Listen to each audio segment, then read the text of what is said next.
Okay, this should be a reasonably simple meal for you to cook.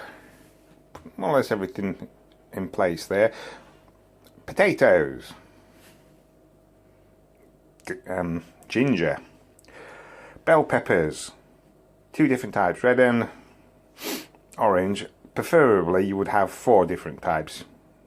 Yellow and green I couldn't get. Cut them in half then. Onion, maybe more than one, maybe not. That is a sweet pepper. You can put in chili pepper as well if you want. Okay, now these are the important. Ground turmeric, ground cumin. You don't need basil, coriander or chives, but they help. And you want to put it in there really. Chicken. I'm actually going to cut them up, but you could put them in as they are, and you'd use one piece per person. The other in the frying pan. The yellow is turnip, the green is, what is the green? Celery, and the orange is carrot. The carrot's going to be cut at least in half again. They've just been taken out of the freezer. They're not strictly speaking required. You're doing this per person that you're putting in, per portions, as it fits into a frying pan. That's it. Bit of oil in there. They need to be cooked 10 or so minutes first, and they're all going to be down to the size of these. I say they're about the same size. These are far too big. If you don't cut them all to about the same sort of size, then they'll be kind of really chunky and crisp, which is fine if that's what you want. But these things over here, they're all going to be soft, except for the potatoes. Okay, then I'll stop then and I'll show you what I'm going to do with them. Okay, now I'm going to show you approximately the proportions I'm going to put in of each. Doesn't really matter what that is, that's chives, but it could be anything. And it doesn't have to be chives, basil and coriander. I just put that in for taste. It can be anything you want. But I'm going to put that amount into a bowl. Okay, I'm going to do the same for all of those. Okay, that's the ingredients in there. There's a little bit more of the turmeric than the others, but that's the taste. It now needs flour in there so that when you put the water in there you can make a paste. And then I'm going to stick the chicken in there, cover it in a plastic bag and stick it in the fridge for a few hours. I also need some for the potatoes, but not as much, and it should all come from the same one. So the potatoes will be done in their own bowl, which will be the same as this, except for the chips, and they will both go in the fridge. Then, when everything's prepared, I'll show you what they look like then. Okay, the next thing is the chicken. It's out now. That's the knife I'm going to cut it with, perhaps. You only really need two of these bits. They will shrink a little bit, but I'm not going to put them in like this. But ideally, that's how you should put them in, at this size.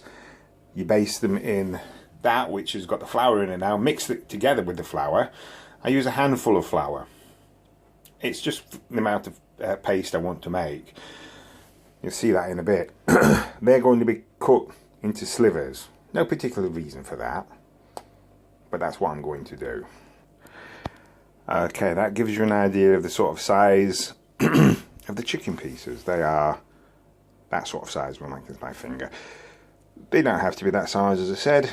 It's perfectly acceptable to keep them at the size they were before.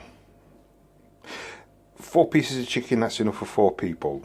It also depends on the vegetables you're putting in as well, but I'll marinate them all, and 2 will stay out of the marinade for another day, and I'll cook those the next day or the day after that, so they'll stay in the fridge until then. Potatoes will need to be done, the bell peppers, and everything else will need to be added for the second lot. But 2 sets of chicken, 2 people, 4 sets, 4 people. I'll just have to double up the recipe. I've only got 1 bowl. That's the bowl I'm going to use, which is very nice to put it in, but you can use any bowl you want. I mean, you could even use that type of bowl if you wanted to. No reason not to. Any cereal bowl will do. If you don't have one, a casserole dish without the lid on is just as good as well. And then if you're doing that, then you can make them do all 4 at once if it's a casserole dish, but it's better if you just do it for 2 or 3. In one of those, you can make 3 or 4. But that gets difficult with the potato to go on top. I'll show you that in a moment. Okay, that's the carrots diced down to size, so everything's about the same size. And they're cooking about 10 minutes. Let them go nice and soft. That's the amount of paste that's in there now. Down with a fork. You can mix it as you want. Then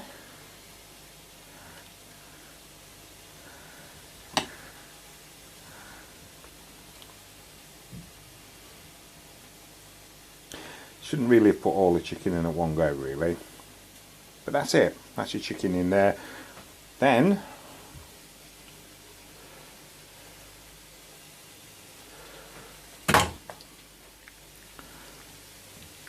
I use boiling water for this, so this water's quite hot. All the paste is well, but it does make a difference. It's easier to do with something that's warm than not. The paste that's going onto these, it's not expected to cover them all completely. What I'm doing is marinating them here. Then they're going to have to go into a different bowl, and then the stuff that's left will go for the potato. Unless I haven't done enough, in which case I'll do some more. Okay, so there you have the chicken in its own bowl. That's all 4 sets of chicken there. That's the amount that's left over. That's fine for the potato. You can't really do all the potato at one go, but it'll do for the potato that I've got. I'm going to now peel it, dice it, and put it in there, and then it all goes in the fridge while the other stuff's cooking. Okay, the potato pieces are going to be diced. Again, about finger size, it doesn't really matter. Cut them lengthways and then you can turn them over and then you can dice them to whatever size you want. The size of the potato doesn't matter. You can even use new potatoes. You don't have to skin them if you don't want to. It doesn't really make any difference. Okay, there's the potatoes diced. They're not going to go into there though.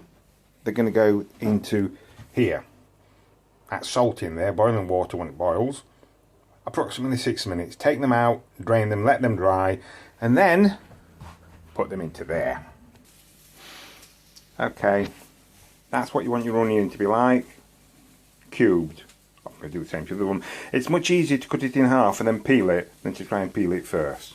So cut it in half, take the peel off, cut it in half, half again. Ginger, let me see how big that is, a quarter of my finger. The thorny skin is actually where it just dries. So over that part, that will go the same colour as this. And there. All go the same colour. You don't need to take that off, I don't think. I do take it off. That's now going to be cut into the size of matchsticks. That way. That one's also going to be chopped as well. Okay. That's 1/2 of a pepper, and that's cut in half. All I've done there is, that's the bottom part, cut in half, just sliced off. Top part, diced into 3.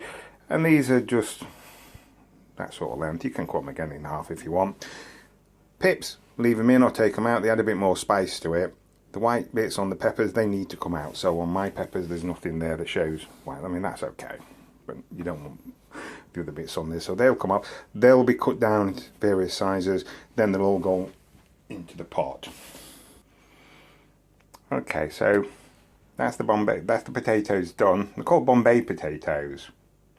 But not with the other chives, etc. Just with the coriander and the turmeric. You can see the steam coming off. It shows you that they're kind of hot. Use a fork to turn them around. You just want them all sort of evenly coated.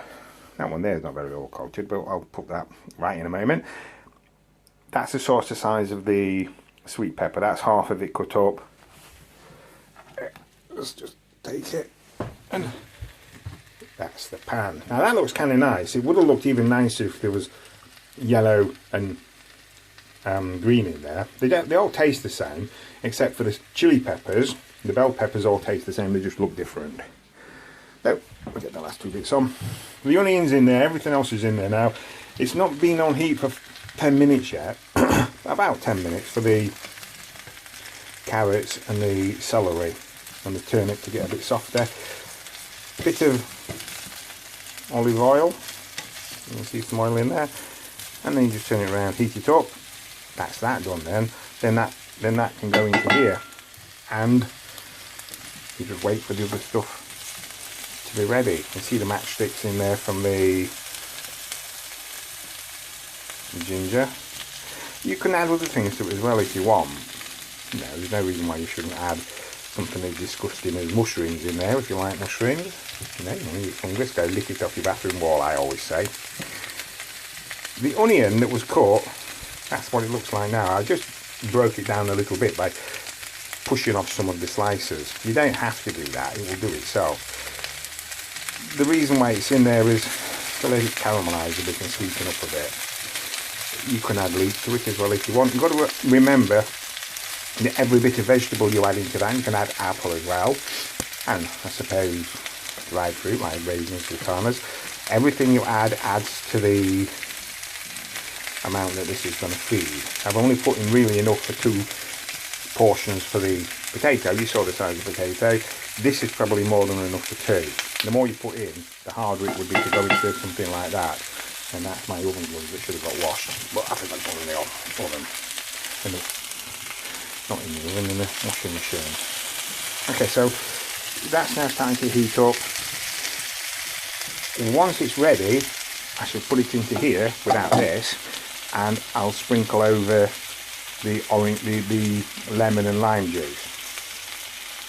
Then after a few hours, I'll add the chicken and potatoes. They're now in the oven, not in the oven, in the fridge with a bag over them, so they marinate in. And that can get turned off now. Okay, you can see the steam coming off of that. That's what it looks like in the dish. If that had had some green in there and a bit of yellow, it will look really nice. Okay, so if I can get it open. There we go. One hand, and it doesn't want to open.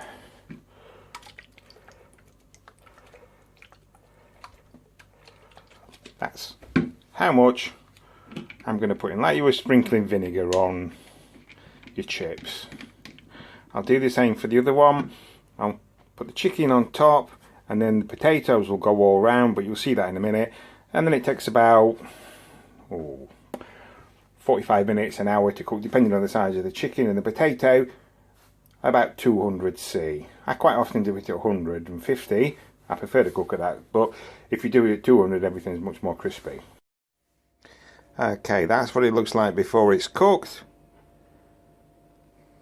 Yeah, it doesn't look too bad now. It will look much better when it's cooked though. Something else that I use, if I'm making the chicken a bit bigger, I use one of these.